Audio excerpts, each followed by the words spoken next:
Bonjour à toutes et à tous, aujourd'hui on se retrouve ici en plein cœur de la région lyonnaise pour parler de biométhane porté. Chez GRDF, le sujet est assez nouveau, alors pour en savoir plus, je vous emmène à la rencontre de Maha Merilou. C'est elle chez GRDF, l'experte en biométhane porté. Bonjour Maha. Bonjour Chloé. GRDF travaille sur la question du biométhane porté depuis 2019. Alors c'est quoi le point de départ de votre réflexion? Alors ce projet est né d'une rencontre entre Jean-Philippe Cagne, le directeur R&D Innovation chez GRDF et moi-même, ayant une appétence pour le biométhane et l'innovation. Il a été présenté à notre ancien directeur général Édouard Sauvage en 2020 et qui nous a autorisé le lancement de ce projet et donc l'expérimentation que nous voyons aujourd'hui. Lorsqu'on sait que les installations de biométhane sont majoritairement en territoire rural parce que 80% des déchets sont agricoles et que la consommation se fait plutôt en territoire urbain et qu'on a un site de production de biométhane qui va être retardé dans son raccordement au réseau ou que les quantités produites ne peuvent pas être temporairement injectées, l'idée est venue de tester en fait le biométhane porté. Et cette expérimentation fait partie d'un programme plus global qui s'appelle le FLORES, Flexibilité opérationnelle des réseaux, qui permet en fait de trouver un catalogue de proposer en tout cas un catalogue de solutions aux agriculteurs en fonction des contraintes réseau et de la typologie en fait du réseau et du site d'injection. Alors comment est-ce que ça fonctionne justement le transport du biométhane? Ce biométhane qui est produit sur le site de production chez l'agriculteur en fait est comprimé sur place à 200 bars dans des bouteilles stockées sur une remorque. Cette remorque est transportée par voie routière en camion roulant bio-GNV jusqu'à un site d'injection à quelques dizaines de kilomètres plus loin. Et cette expérimentation, elle s'inscrit dans un programme? Tout à fait, cette expérimentation s'appelle G3 Solutions. Alors comme Maha vient de le dire, l'idée c'est de transporter le biométhane du site de production au site d'injection, d'où G3 Solutions, 3G pour Green, Gaz, Grid, autrement dit réseau gaz vert. Pourquoi cette expérimentation fonctionne et pourquoi elle est innovante? Parce que c'est une solution technique supplémentaire qui vient compléter donc nos solutions de flexibilité des réseaux pour toujours répondre au soutien au développement du biométhane. Elle participe pleinement à l'économie circulaire puisqu'en fait le biométhane produit reste en fait localement et permet en fait de rapprocher les territoires ruraux des territoires urbains, donc production et consommation. Et parce qu'il faut savoir aussi que pour faire rouler cette citerne, nous avons besoin de 1 MWh pour 50 MWh transportés. Donc on voit bien en fait qu'on n'a besoin que de 1/50 de carburant. Ensuite, il faut savoir aussi qu'un transport de biométhane permet de chauffer pendant 1 an 14 logements ou de faire rouler un bus pendant un trimestre. Et ceci permet également d'éviter 10 tonnes de CO2. Donc le biométhane porté, c'est l'avenir. Tout à fait. Merci beaucoup Maha. Merci à vous Chloé.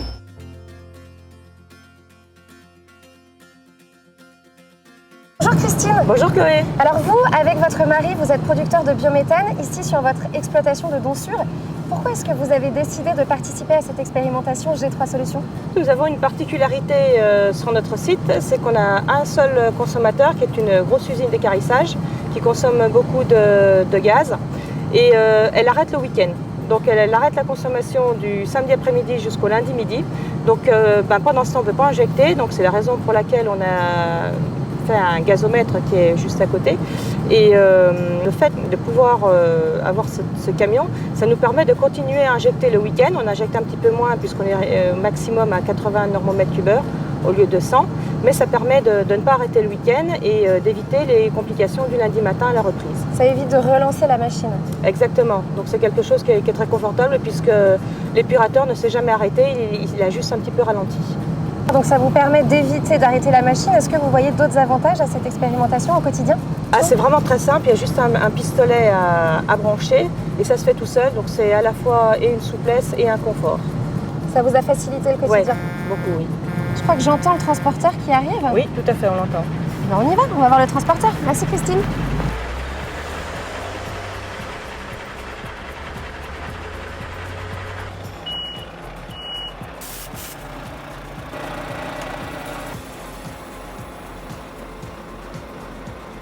Bon, bah la cargaison est prête, on peut aller la livrer?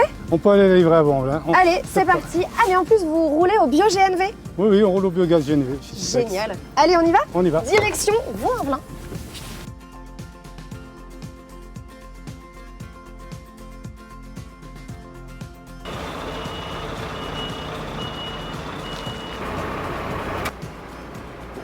Ça y est, on est arrivé à bon port. Tout à l'heure, on était sur le lieu de production et maintenant, on est sur le lieu d'injection. C'est parti. Bonjour Pascal. Bonjour Chloé. Vous êtes spécialiste de la détente gaz chez Axegide. Alors avant de parler de votre métier, peut-être que vous pouvez nous parler des missions d'Axegide en ce qui concerne le biométhane porté. Alors Axegide, sa première mission est de répondre aux besoins des industriels. Et dans ce cadre-là, le gaz porté est une solution pour alimenter les clients en cas d'incapacité du réseau normal, c'est-à-dire le réseau standard GRDF ou GRT Gaz, d'alimenter ce client. Ça peut être à l'occasion de travaux qui empêcherait l'alimentation de ce client ou des travaux au sein même de chez le client, c'est-à-dire une dépose de poste gaz par exemple, qui le priverait de son alimentation normale. Et dans ce cas-là, le gaz porté apporte une solution pour éviter une fermeture d'usine, un arrêt de production. Et comment est-ce que vous intervenez dans le cadre de vos fonctions? Alors, dans ce cadre-là, moi, ma spécialité, c'est la détente. Et donc, au sein d'Axegide, une des missions d'Axegide est aussi de répondre aux clients sur leurs problématiques de poste de gaz, c'est-à-dire la maintenance de leur appareil de détente, l'expertise, les diagnostics de panne. Et c'est par rapport à ce schéma-là que j'interviens aussi ici sur le site d'injection pour m'occuper de l'injection du gaz à travers un poste de détente justement sur le réseau de GRDF ici en fait sur ce site. Tout à l'heure on était sur un site de production, maintenant on est sur un site d'injection. Alors qu'est-ce qui se passe ici concrètement? Ici le but c'est de passer d'une citerne où le gaz a été comprimé à 200 bars sur le site de production. 200 bars, pourquoi? C'est pour pouvoir véhiculer un grand volume de gaz très facilement en fait. Voilà. Et par contre, ces 200 bars, on ne peut pas les utiliser directement sur le réseau ici de GRDF ou sur un réseau client. Le réseau standard ici de GRDF, c'est entre 3 et 4 bars. Donc il y a nécessité de casser cette pression. Et le module de détente qui est ici permet de casser cette pression. Donc on va passer de 200 bars à 4 bars. Ce taux de détente génère une grande problématique de froid, on va perdre à peu près 80 degrés. Donc on peut ici vite avoir des blocs de glace. Pour éviter ça, on réchauffe ce gaz à travers une chaudière qui est de l'autre côté du module. Et une fois le gaz réchauffé, il passe dans cette dernière détente, va sur le module de comptage qui nous permet de comptabiliser le débit qu'on aura injecté dans le réseau GRDF. Et donc ce gaz va être implanté dans le réseau GRDF.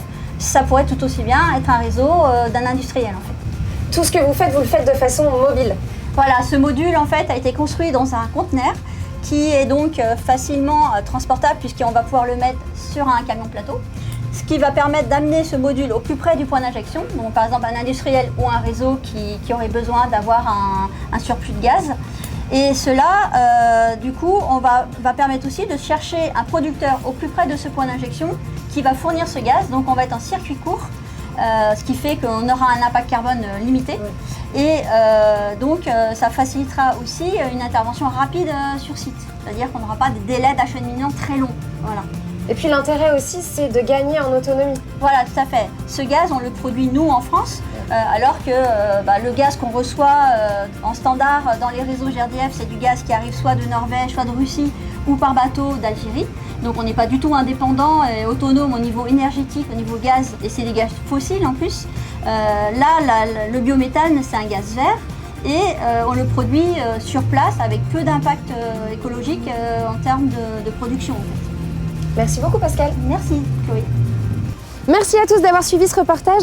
Alors pour résumer, le biométhane porté, c'est l'une des expérimentations développées par GRDF, oui parce qu'il y en a plusieurs, pour participer d'une part au développement du biométhane et d'autre part à la décongestion du réseau. Et vous l'aurez compris, c'est une véritable solution d'économie circulaire.